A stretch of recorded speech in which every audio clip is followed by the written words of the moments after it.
दूर के एक जंगल में टुनटुनी चिड़िया अपने पति रामू कबूतर के साथ रहा करती थी। रामू ने कुछ ही दिन पहले टुनटुनी चिड़िया से प्रेम विवाह किया था, जिसके वजह से रामू के घर वालों ने टुनटुनी और रामू को घर से बाहर निकाल दिया।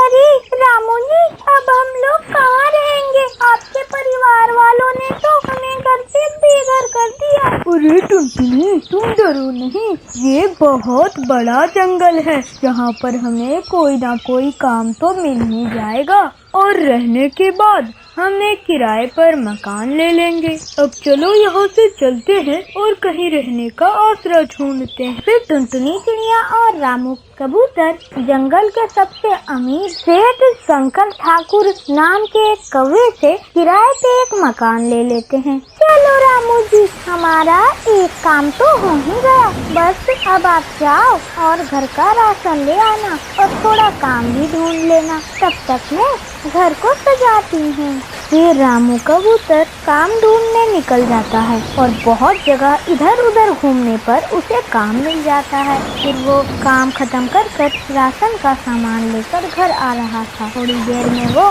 घर आ जाता है। अरे रामू जी, आप आ गए, जल्दी से मुझे राशन दीजिए, मैं खाना बना देती हूँ। फिर टुनटुनी खाना बना देती है और फिर दोनों पति पत्नी खाना खाकर सो जाते हैं। फिर अगला दिन आता है। अजी, मैं सोच रही थी कि आपने तो काम ढूंढ ही लिया है, आप काम पर चले जाओगे और मैं पूरा दिन घर पर अकेले बैठी रहूंगी, तो क्यों ना मैं भी कोई काम ढूंढ लेती हूँ। दोनों पति पत्नी साथ मिलकर कमाएंगे ना, तो हमारी आमदनी बढ़ जाएगी और हम अपना घर बनवा लेंगे। तो तुम ठीक रही हो टुनटुनी।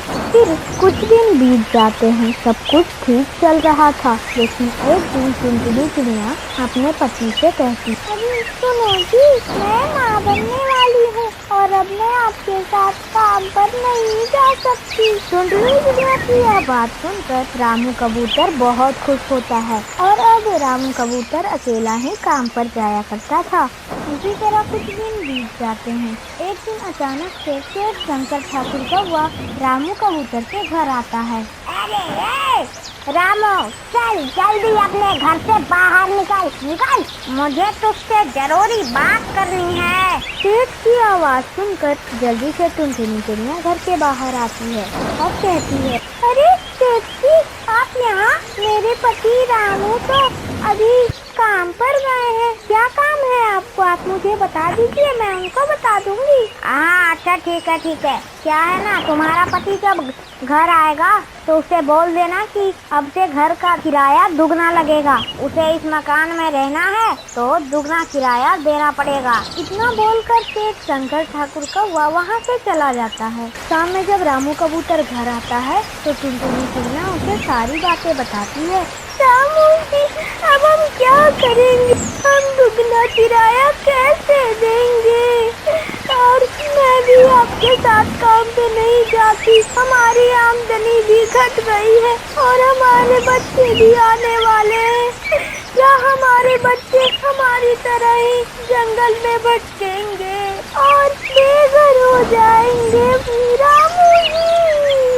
अरे टुनटुनी, तुम इतना क्यों सोच रही हो? तुम्हारे अंदर एक नन्ही सी जान पल रही है। खैर छोड़ो, अब जल्दी से खाना निकालो, हम दोनों खाना खाकर सो जाते हैं, बाद में कुछ सोचेंगे। फिर दोनों पति पत्नी सो जाते हैं। अगली सुबह रामू कबूतर काम के लिए निकलता है, पर वो यही सोच रहा था कि आखिरकार वो दुगना किराया कैसे देगा। सोचते रामू अपना रास्ता भटक जाता है, उसे पता ही नहीं चलता। अरे ये क्या, मैं तो अपना रास्ता ही भटक गया। खैर छोड़ो, अब बहुत थक गया हूँ, थोड़ी देर आराम कर लेता हूँ। तभी आराम करते समय रामू को एक कुआं दिखता है।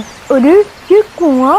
रामू ने जब उस कुएं को देखा तो वो देखता है कुआं अंदर से बिल्कुल सूखा है, उसके अंदर एक बूंद भी पानी नहीं था। अरे वाह, ये कुआं तो बिल्कुल सूखा है। क्यों ना मैं इसके अंदर ही अपना घोंसला बनाऊं। चलकर एक बार देख लेता हूँ। फिर रामू उस कुएं के अंदर जाता है तो उसे कुएं की दीवारों पर एक दरवाजा दिखता है। अरे ये दरवाजा! फिर रामू कबूतर उस दरवाजे को खोल कर देखता है तो वो आश्चर्यचकित हो जाता है। उस कुएं के दीवारों के पीछे एक घर होता है। अरे ये क्या!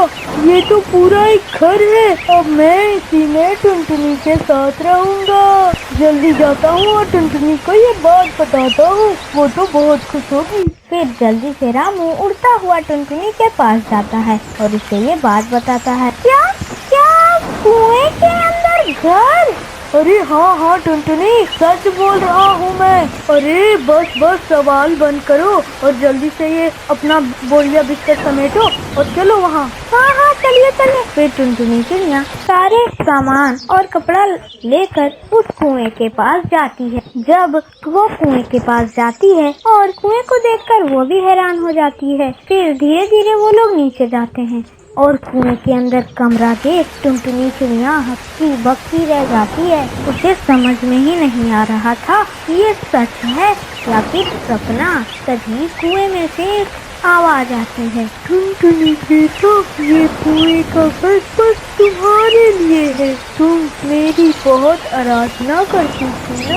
कुएं का घर बस तुम्हारे लिए है। तुम मेरी बहुत आराधना करती थी ना। क्या देवी माँ आप? टुनटुनी चिड़िया दुर्गा माता की बहुत बड़ी भक्त थी, इसलिए वो हर समय दुर्गा मैया की पूजा करती रहती थी। और दुर्गा माता की कृपा से कुछ दिनों बाद टुनटुनी के 2 बच्चे हुए और टुनटुनी अपने पति के साथ खुशी खुशी उस जादुई कुएं के कमरा देख टुनटुनी चिड़िया हक्की बक्की रह जाती है। उसे समझ में ही नहीं आ रहा था कि ये सच है या फिर सपना। तभी कुएं में से एक आवाज आती है। टुनटुनी बेटा, ये कुएं का घर बस तुम्हारे लिए है। तुम मेरी बहुत आराधना करती थी ना। कुएं का घर बस तुम्हारे लिए है। तुम मेरी बहुत आराधना करती थी ना। क्या देवी माँ आप? टुनटुनी चिड़िया दुर्गा माता की बहुत बड़ी भक्त थी, इसलिए वो हर समय दुर्गा मैया की पूजा करती रहती थी। और दुर्गा माता की कृपा से कुछ दिनों बाद टुनटुनी के 2 बच्चे हुए और टुनटुनी अपने पति के साथ खुशी खुशी उस जादुई कुएं के घर में रहने लगी। दूर के एक जंगल में टुनटुनी चिड़िया अपने पति रामू कबूतर के साथ रहा करती थी। रामू ने कुछ ही दिन पहले टुनटुनी चिड़िया से प्रेम विवाह किया था, जिसके वजह से रामू के घर वालों ने टुनटुनी और रामू को घर से बाहर निकाल दिया। अरे रामू जी, अब हम लोग कहाँ रहेंगे? आपके परिवार वालों ने तो हमें घर से बेघर कर दिया। अरे टुनटुनी, तुम डरो नहीं। ये बहुत बड़ा जंगल है, जहाँ पर हमें कोई ना कोई काम तो मिल ही जाएगा। और